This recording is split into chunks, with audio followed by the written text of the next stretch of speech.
ಶ್ರೀ ಗಣಪತಿ ಶಾರದಾ ಗುರುಭ್ಯೋ ನಮಃ. ಓಂ ನಮಃ ಶಿವಾಯ. ಶ್ರೋತೃಗಳಿಗೆ ಪುರಾತನರೆಂದೇ ಪ್ರಸಿದ್ಧರಾದಂತಹ ಶಿವಶರಣರಗಳ ಕಥಾಸರಣಿಯಲ್ಲಿ ನರಸಿಂಗ ಮನೆಯರು ಎಂಬ ಶಿವಭಕ್ತರ ಕಥೆಗೆ ಸ್ವಾಗತ. ಶಿವಭಾವನಾಯುತನು, ಜಂಗಮರಲ್ಲಿ ಅತ್ಯಂತ ಭಕ್ತಿಯುಳ್ಳವನೂ ಆದ ನರಸಿಂಗ ಮನೆಯನೆಂಬ ಭೂಪತಿಯು ದಕ್ಷಿಣ ಭಾರತದಲ್ಲಿ ಅತಿ ಪ್ರಸಿದ್ಧವಾದ ತಿರುವಾಲೂರೆಂಬ ಪಟ್ಟಣದಲ್ಲಿ ರಾಜ್ಯಭಾರವನ್ನು ನಡೆಯಿಸುತ್ತಿದ್ದನು. ಅತ್ಯಂತ ಸುಸ್ವಭಾವಿಯಾದ ಆ ಅರಸನ ರಾಜ್ಯದಲ್ಲಿ ಸುಖ ಶಾಂತಿಗಳು ಎಲ್ಲೆಡೆಗೂ ನೆಲೆಗೊಂಡಿದ್ದವು. ಪ್ರಜೆಗಳು ಯಾವುದೇ ತರಹದ ಚಿಂತೆಯಿಲ್ಲದೆ ನೆಮ್ಮದಿಯಿಂದ ಕಾಲ ಕಳೆಯುತ್ತಿದ್ದರು. ಪ್ರಜೆಗಳನ್ನು ಸಂತಸದಿಂದ ಇರಿಸಲು ಬೇಕಾಗುವ ಎಲ್ಲ ವ್ಯವಸ್ಥೆಗಳು ಅವನ ರಾಜ್ಯದಲ್ಲಿದ್ದವು. ಅವನ ರಾಜ್ಯದಲ್ಲಿ ಮೈಗಳ್ಳರನ್ನು ಕ್ಷಮಿಸಿಬಿಡುವ ಪರಿಪಾಠವಿರಲಿಲ್ಲ. ಅಂಥವರನ್ನು ಕರುಣೆ ಇಲ್ಲದೆ ಶಿಕ್ಷಿಸಲಾಗುತ್ತಿತ್ತು. ಅಂದರೆ ಮಾನವನ ನಿಜ ವೈರಿಯಾದ ಆಲಸ್ಯವೆಂಬ ದುರ್ಗುಣದಿಂದ ತೊಳಲುವವರನ್ನು ಆ ಭೂಪತಿಯು ತನ್ನ ಒಡ್ಡೋಲಗಕ್ಕೆ ಕರೆಯಿಸಿಕೊಂಡು ಅವರಿಗೆ ಚೆನ್ನಾಗಿ ಬೋಧಿಸಿ ಅವರವರಿಗೆ ತಕ್ಕಂತಹ ಕಾರ್ಯಗಳಲ್ಲಿ ತೊಡಗಿಸಿ ಕಾರ್ಯನಿರತರನ್ನಾಗಿ ಮಾಡುತ್ತಿದ್ದನು. ಇನ್ನು ಕಳ್ಳಕಾಕರು ಹಾಗೂ ಜಾರ ಪುರುಷರಿಗಂತೂ ಅವನ ರಾಜ್ಯದಲ್ಲಿ ಕ್ಷಮೆಯೇ ಇರಲಿಲ್ಲ. ಅಂಥವರನ್ನು ಅತ್ಯುಗ್ರ ಶಿಕ್ಷೆಗೆ ಗುರಿಪಡಿಸಲಾಗುತ್ತಿತ್ತು. ಶರೀರ ಬಲವನ್ನು ಹೆಚ್ಚಿಸಿಕೊಂಡು ಎಲ್ಲರೂ ಸದೃಢರು, ನಿರೋಗಿಗಳು ಆಗಿರಬೇಕೆಂಬ ಉದ್ದೇಶದಿಂದ ಸಾಕಷ್ಟು ವ್ಯಾಯಾಮ ಶಾಲೆಗಳ ವ್ಯವಸ್ಥೆಯನ್ನು ಮಾಡಿಸಿದ್ದನು. ಅಲ್ಲಿಯವರ ಆರೋಗ್ಯವನ್ನು ವೀಕ್ಷಿಸಿದರೆ ವ್ಯಾಯಾಮ ಶಾಲೆಯವರ ಕರ್ತವ್ಯ ದಕ್ಷತೆಯು ಗೊತ್ತಾಗುತ್ತಿತ್ತು. ರೈತರ ಸುಖ ದುಃಖಗಳ ಕಡೆಗೂ ಅವನು ವಿಶೇಷ ಲಕ್ಷ್ಯ ವಹಿಸುತ್ತಿದ್ದನು.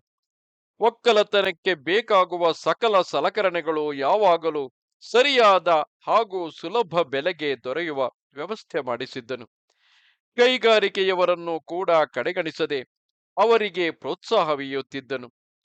ಇಷ್ಟಾದರೂ ಪ್ರಜೆಗಳಿಗೆ ಭಾಸವಾಗದಷ್ಟು ಅವರಿಂದ ಕರ ಕಂದಾಯಗಳನ್ನು ಪಡೆಯುತ್ತಿದ್ದನು. ಇಷ್ಟೇ ಅಲ್ಲದೆ ಅವನ ರಾಜ್ಯದಲ್ಲಿ ಸರಸ್ವತಿಯು ಕೂಡ ಕಾಲು ಮುರಿದುಕೊಂಡು ಬಿದ್ದಿದ್ದಳು. ಎಲ್ಲ ಕಡೆಗೂ ಪಾಠಶಾಲೆಗಳ ಏರ್ಪಾಡಲ್ಲದೆ ಮಹಿಳೆಯರಿಗೆ ಶಿಕ್ಷಣ ದೊರೆಯುವಂತೆಯೂ ಮಾಡಿದ್ದನು. ವಿವಿಧ ಕಲಾ ಕೇಂದ್ರಗಳಿಗೂ ಅವನ ಪ್ರೋತ್ಸಾಹನೆಗೆದ್ದಿತು. ವಿದ್ವಾಂಸರು ಅಧ್ಯಾಪಕರುಗಳಿಗೆ ಮನ್ನಣೆಯಿತ್ತಂತೆ ಉಪಯುಕ್ತವಾದ ಗ್ರಂಥ ಭಾಂಡಾರಗಳನ್ನು ಕೂಡ ತೆರೆದಿದ್ದನು.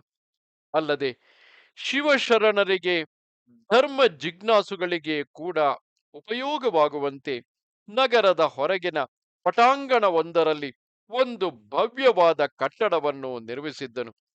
ಅಲ್ಲಿ ಎಲ್ಲ ಯೋಗಿಗಳು ಸೇರಿಕೊಂಡು ತಮ್ಮಲ್ಲಿಯ ವಿದ್ಯೆಯ ಪ್ರಯೋಜನವನ್ನು ಮಾಡಿಕೊಳ್ಳುವಂತೆ ಸಮ್ಯಕ್ ಜ್ಞಾನವನ್ನು ಪಡೆದುಕೊಳ್ಳಲು ಸೌಕರ್ಯವಿದ್ದಿತು.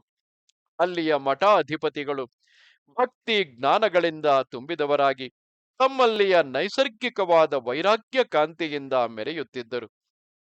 ಒಂದೇ ಮಾತಿನಲ್ಲಿ ಹೇಳಬೇಕೆಂದರೆ ಪ್ರತಿಯೊಬ್ಬರೂ ತಮ್ಮ ಅರಸನನ್ನು ಹಾಡಿ ಹರಸುವವರೇ ಆಗಿದ್ದರು. ಆ ಅರಸನಿಗೆ ಉತ್ತುಂಗ ಚೋಳನೆಂಬ ಹೆಸರು ಎದ್ದಿತು. ಈತನು ತನ್ನ ಪ್ರಜಾಕೋಟಿಗೆ ಇಷ್ಟೆಲ್ಲ ಅನುಕೂಲಗಳನ್ನು ಮಾಡಿಕೊಟ್ಟಂತೆ ತಾನೂ ಕೂಡ ಅಷ್ಟೇ ಸುಶೀಲನು, ದಯಾವಂತನು, ಗುರುಲಿಂಗ ಜಂಗಮರಲ್ಲಿ ಭಕ್ತಿಯುಳ್ಳವನು ಆಗಿದ್ದನು.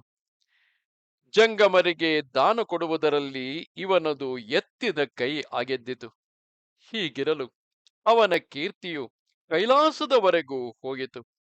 ಉತ್ತುಂಗ ಚೋಳನ ಕೀರ್ತಿಯನ್ನು ಕೇಳಿ ಪಾರ್ವತೀರಮಣನಿಗೆ ಅಚ್ಚರಿಯ ಜೊತೆಗೆ ಆನಂದವೂ ಆಯಿತು. ಕೂಡಲೇ ಪರಶಿವನು ಜಂಗಮ ವೇಷವನ್ನು ಧರಿಸಿ ಕೈಯೊಳಗೊಂದು ವೀಣೆಯನ್ನು ಹಿಡಿದುಕೊಂಡು ಶಿವಸ್ತೋತ್ರವನ್ನು ಪಠಿಸುತ್ತಾ ಕೇಳುವವರ ಎದೆಗಳು ತುಂಬಿ ಬರುವಂತೆ ವೀಣೆಯನ್ನು ಮೀಟುತ್ತಾ ಅರಸನ ಒಡ್ಡೋಲಗವನ್ನು ಪ್ರವೇಶಿಸಿದನು. ತನ್ನಲ್ಲಿಗೆ ಆಗಮಿಸಿದ ಜಂಗಮರೂಪಿ ಶಂಕರನನ್ನು ಅರಸನು ಬಹು ಆದರದಿಂದ ಸತ್ಕರಿಸಿ ರತ್ನ ಖಚಿತವಾದ ಸಿಂಹಾಸನದ ಮೇಲೆ ಕುಳ್ಳಿರಿಸಿದನು. ಅರಸನಿಂದ ಆದರಾತಿಥ್ಯವನ್ನು ಹೊಂದಿದ ನಂತರ ಜಂಗಮನು ಅರಸನನ್ನು ಕುರಿತು, ಹೇ ಭುವನಿಪಾಲನೆ, ನಾನೊಂದು ವ್ರತವನ್ನು ಕೈಗೊಂಡಿದ್ದು ಅದು ಪೂರ್ಣವಾಗಬೇಕಾದರೆ ಗಂಟಲಿ ಗಟ್ಟಲೆ ಹೊನ್ನು ಬೇಕಾಗುತ್ತದೆ. ಅದಕ್ಕಾಗಿ ನೀನು ಅಷ್ಟು ಹೊನ್ನನ್ನು ಗೆತ್ತು ನನ್ನ ವ್ರತವನ್ನು ಪೂರ್ಣ ಮಾಡಿಕೊಡಬೇಕು ಎಂದನು. ಆಗ ಅರಸನು ಏನೊಂದೂ ವಿಚಾರ ಮಾಡದೆ ಜಂಗಮನು ಬೇಡಿದಷ್ಟು ಬಂಗಾರವನ್ನು ಅವನೆದುರು ತಂದಿರಿಸಿದನು.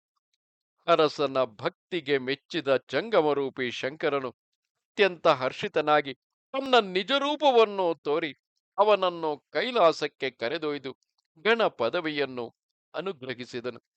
ಈ ರೀತಿಯಾಗಿ ಜಂಗಮರು ಬಂದಾಗ ಅವರಿಗೆ ತನ್ನ ಕೈಯಲ್ಲಿರುವುದನ್ನೆಲ್ಲ ಕೊಡುವವನೇ ನಿಜವಾದ ಶಿವಭಕ್ತನಲ್ಲವೇ? ಮನಸಿಜಾರಿಯ ಭಕ್ತನೆನಿತು ಮನಸಿಜಾರಿಯ ಭಕ್ತನೆನಿತು ಧನಮಂಬೇಡ ಲನಿತುಂ ಕೊಟ್ಟ ಕಡುಚಾಗಿ ನರಸಿಂಗ ಮೊನೆಯಾಂಡ ಶಾಂತ ಬಿರಿಸೆನ್ನ. ಇದು ನಿಜಗುಣ ಶಿವಯೋಗಿಗಳ ವಚನವಾಗಿರುತ್ತದೆ. ನಮಸ್ತೆ ಶಾರದೆ ದೇವಿ, ಕಾಶ್ಮೀರ ಪುರವಾಸಿನಿ, ತ್ವಾಮಹಂ ಪ್ರಾರ್ಥೆಯೇ ನಿತ್ಯಂ ವಿದ್ಯಾದಾನಂಚ ದೇಹಿಮೆ. ನಮಸ್ಕಾರ.